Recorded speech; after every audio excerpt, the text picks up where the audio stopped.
Friends, সবাই কেমন আছো? আশা করি সবাই ভালো আছো। তো তোমাদের জন্য একটা নিয়ে এসেছি একটা অন্যরকম ভিডিও। তো দেখে আশা করি ভালো লাগবে। আমার যে দোকানের কথা বলি, যেখান থেকে বসে বসে আমি রাত্রেবেলা তোমাদের সাথে আড্ডা দিই, আর কি গল্প করি, ভালোবাসার কথা বলি।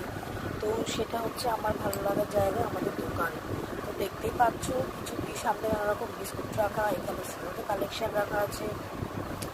তো আমাদের দোকানটা তো আগরপাড়ার মধ্যে আছে। যারা যারা আগরপাড়া থাকে তারা ভাষণপুর অবশ্যই চিনবে। তো কোল্ড ড্রিঙ্কসের স্টক দেখতে পাচ্ছ, নানা রকমের আর কি হাতমালা সমস্ত কিছু টুকটাক রাখা হয়েছে। আর মেন যে ব্যাপারটা সেটা হচ্ছে আমাদের সামনে খাবারের প্রচণ্ড মশা কামড়াচ্ছিল, সেটাই গল্প করছিলাম। তো দেখতেই পাচ্ছ ডিম হয়েছে, কামড়ার মধ্যে ডিম সিদ্ধ দিই আমরা।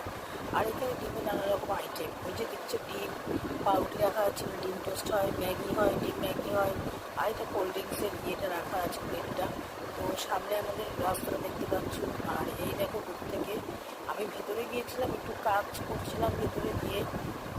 আর আমাদের দোকানটাতে না সবাই পাবে ডিমের আইটেম, মানে হচ্ছে ডিম সেদ্ধ, ডিমের অমলেট, ডিম পোচ, তারপর হচ্ছে ম্যাগি, ডিম দিয়ে ম্যাগি, ডিম টোস্ট, মানে এই সমস্ত যাবতীয় খাবার তোমরা পেয়ে যাবে। দোকানটা আমরা ওপেন করি সন্ধ্যে 7টার সময়, মোটামুটি বন্ধ হয় 1টা, 12:30, 1টা এরকম। তো যদি কারোর মনে হয় কেউ আসবে তো আসতে পারো। আর সবার আমাদের দোকানটা কেমন লাগলো আমাকে কিন্তু অবশ্যই কমেন্ট করে জানাবে।